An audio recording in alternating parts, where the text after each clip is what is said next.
castas, clãs, organizações e tradições.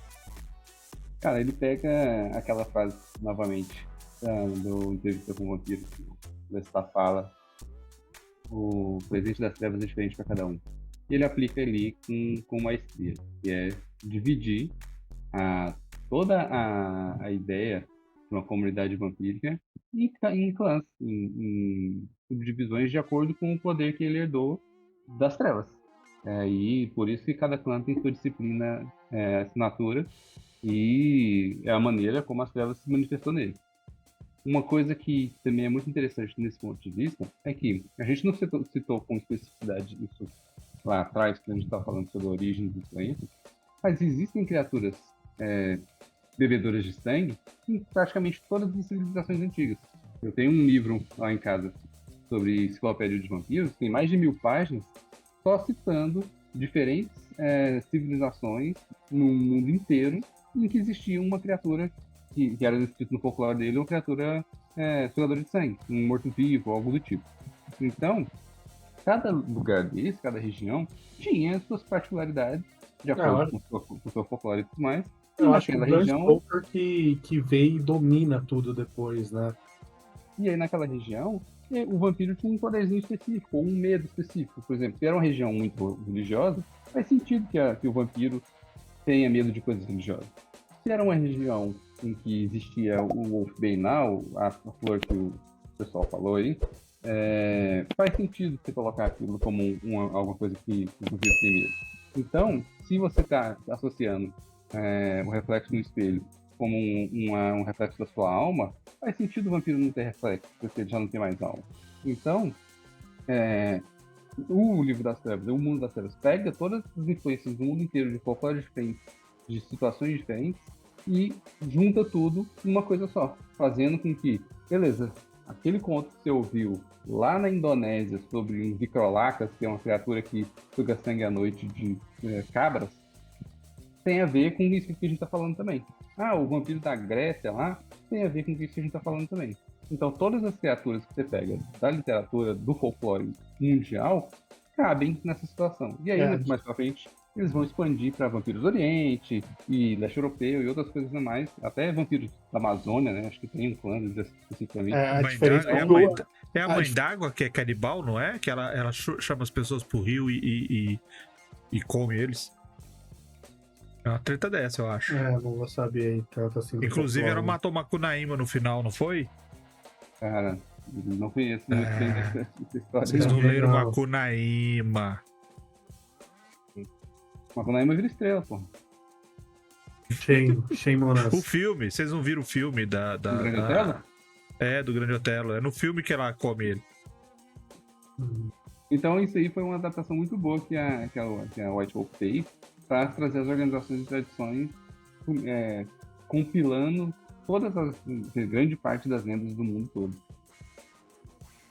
Tem uma coisa que eu acho legal, e aí eu vou ser um pouco nerd, e aí, Malca, por favor, me corrija ou complemente aí, que no livro de Nod, ele fala da... Pois eu sou desse nível. Cara, saca o nível de Nod. Ele fala sobre os clãs, né, os 13 clãs, que são a terceira geração, e aí Caim, que é o primeiro vampiro, o vampiro original, cada filho dele da terceira geração tem um poder específico que é o que origina os clãs, né? E aí cada clã vai seguir com seus poderes, vai ter essa divisão meio que assim. E a questão de caças, né, de hierarquia, vai seguir sempre Caim sendo o primeiro, o primogênito, né? A primeira geração. Né? A primeira geração, e conforme você vai transformando o vampiro, esse vampiro vai ser sempre uma geração pós da pessoa que transformou, né? Então, aí é sempre essa questão dos vampiros sempre querendo chegar mais próximo a Caim, então eles querem sempre baixar mais a geração deles. Os 13 clãs são 13, se não me engano, agora deu branco, mas... eu acho que são 13. São 13. Tem 13 vampiros na terceira geração que deram origem aos 13 clãs. Claro que tem as linhagens, né? Os Tremere, por exemplo, né? Entre aspas aqui, né? E tem os Trolls Bruhá também, que teoricamente não Eles são os Bruhá, mais. né? Na verdade, eles que são Bruhá de verdade, né? Porque Bruhá que a gente- já é uso capião, né? É. Já vira Mas, uso capião. eu acho que isso é Mas, maneiro mesmo no Vampiro, assim, os clãs. É uma coisa que diverte muito as pessoas, porque as pessoas se fazem aquelas coisas. Todo mundo fala, não, pô, eu acho legal o historiador, eu acho legal isso dá um movimento, assim, nas discussões, na diversão das mesas. Acho um acerto muito maneiro isso, Sim, entendeu? eu acho engraçado, assim, porquê que ele fala do Nosferatu, porque que o Nosferatu tem a aparência horripilante, que é o Caim teve a segunda geração não existe, porque Caim transformou 2 amantes, e esses amantes, quando eles viram que eles não podiam ter filhos e que eles não poderiam, eu não vou lembrar especificamente, mas por eles não poderem mais se amar do jeito que eles gostariam de se amar, eles foram e andaram, é bem poético, eles foram caminhando até o amanhecer, o bagulho assim. E Caim ficou putaço, tipo, caralho, eu dei o poder pra eles me rejeitaram, não sei o quê. E o Abismiliar, eu não vou saber falar o nome dele agora, que é o Nosferatu, o primeiro Nosferatu, fala, tipo, Caim, cara, relaxa, desencana com isso, isso vai passar com o tempo. Caim, putaço, amaldiçoa ele e fala, tipo, que ele seria tão grotesco quanto as palavras que saíram da boca dele, e aí ele fica, tipo, com aquela aparência horrorosa e todas as crias deles manteriam a aparência... Na verdade, o que aconteceu mesmo na Maldição do Nosferatu foi relacionado a isso, mas é porque ele foi um dos principais vampiros da terceira geração que motivou o plot, o motim da terceira contra a segunda, de quem restou da segunda vivo. Então ele, na verdade, ele juntou o pessoal da 13ª contra os da segunda, matou as pessoas, e quando Caim voltou, ele voltou muito puto. Aí ele amaldiçoou. Aí por isso que. Isso é legal falar, né? Feio, o livro de Nod, ele é basicamente um livro de história, de lendas do Vampiro à Máscara. Ele não é um livro, tipo assim, ó, aqui está a informação de como surgiram os vampiros. Não. Aqui é tipo assim, ó, foi vários vampiros. Isso, né, dentro do jogo, porque o livro de Nod, ele é feito para existir dentro do jogo. Então ele fala assim, tipo, são vários vampiros estudiosos que catalogaram as lendas que existem e eles chegaram nessa. Tipo, no que está no livro. Então pode ser que é aquilo. Então o que está no livro é lenda. Você não sabe se é verdade ou não. E isso é que eu acho legal do livro de Nod. Eu acho fantástico isso, sabe? E o mais legal, uma curiosidade, não sei se todo mundo sabe dos Nosferatus, mas todos os Nosferatus que a gente joga, que existem no mundo, entre aspas, né, no mundo das trevas, eles, na verdade, eles são todos... A árvore genealógica deles dá pra subir até uma Nosferatu, que eles chamam de Baba Yaga, que é a mãe de todos. Todos os Nosferatus vêm dela, porque o Nosferatu, ele, como Caim proibiu o abraço, o Nosferatu levou bem a sério isso. É por isso que os Nosferatus se escondem com medo.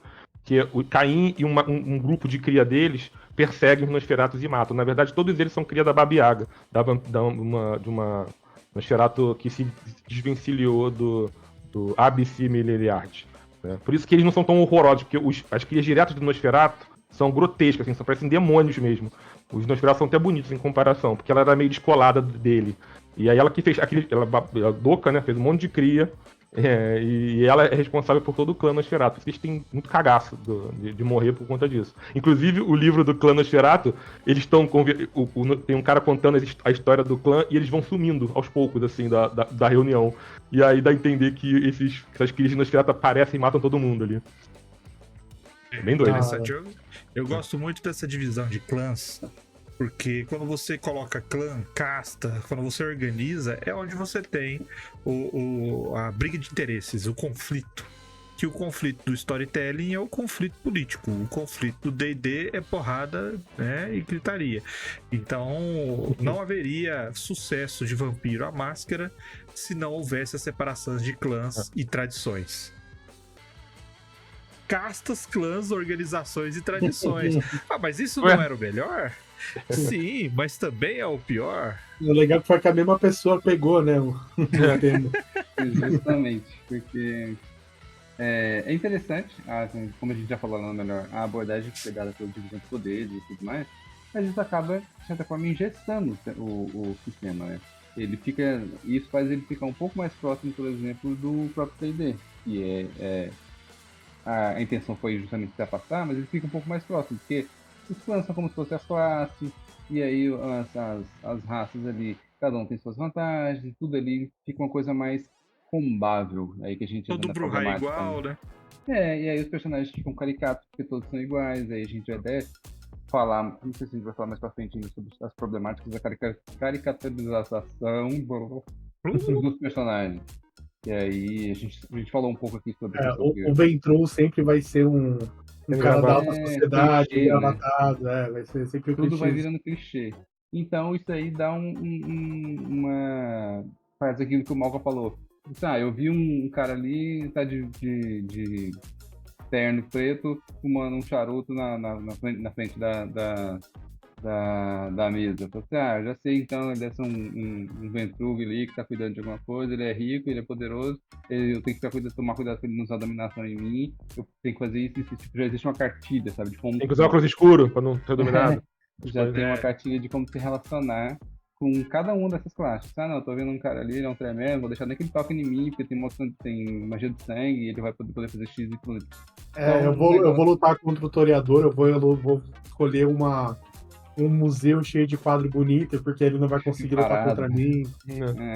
Então tem esse problema, sabe? Ele acaba que ele ingessa e ele torna um negócio menos interpretativo. Ele fica uma coisa muito mecânica.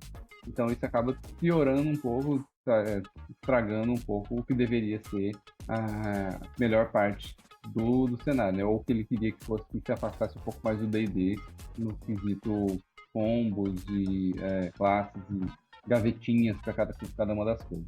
Eu acho até que ele dá uma piorada. Ele tem uma coisa que é um pouco pior que o D&D, que é quando você escolhe um clã, ele vira meio que o time, sabe? Aquele time que você torce o resto da sua vida. Sim. Ele fica, tipo, meio que isso, sabe? Então... O cara que é sempre La Sombra, ele só joga de La Sombra. Não, e aí fica aquela coisa, tipo assim, se ele sabe que um clã tem rixa com outro clã, tipo, o Bruhá tem rixa com o Ventru, então um cara que só joga de Bruhá, ele vai sempre, qualquer Ventru que ele vê, ele vai ser ignorante, ele vai querer socar, e cara, você não conhece esse personagem, você nunca viu esse personagem antes, sabe? Então tem essa carga, vamos dizer, essa carga emocional que vem e que não deveria vir antes do personagem, né? E acaba vindo, eu acho que isso é uma coisa bem ruim também. É por isso que eu falei antes que eu faço aquela mudança quando você tem o personagem. Você tem uma coisa que é do seu clã, uma coisa que não pode ser do seu clã e uma coisa que você pode escolher. Porque você descaracteriza. Você não faz, por exemplo, todo toreador é igual. Não é todo toreador que é igual. Não é todo Ventru que é igual. Às vezes o cara de charuto com terno lá é um gangrel. E aí? Né? Então, cheio de ouro, assim, né? Por quê? Porque o cara gosta. E o cara era assim quando era vivo. Então ele manteve. Só que aí ele foi escolhido por causa de alguma coisa de background. Porque ele tinha alguma similaridade com alguma coisa. Então, assim. E falando do gangrel, não quer dizer que apesar dele estar com um terno bonito, todo bem vestido, não quer dizer que ele abandone, vamos dizer assim, o lado mais animal dele, o lado mais bestial. Exato. O agro é pop, o agro é tech. O agro é pop.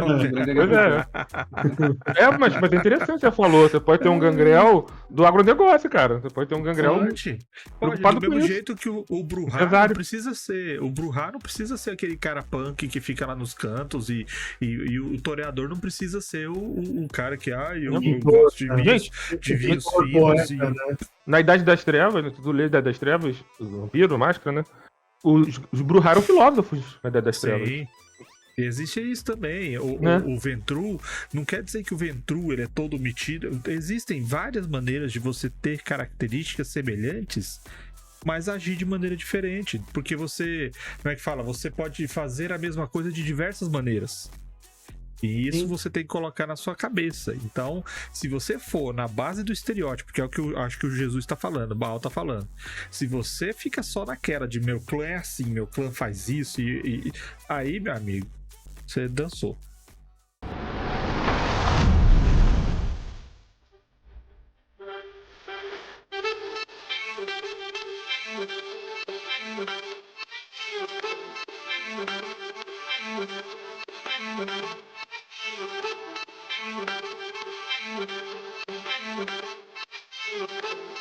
Thank you.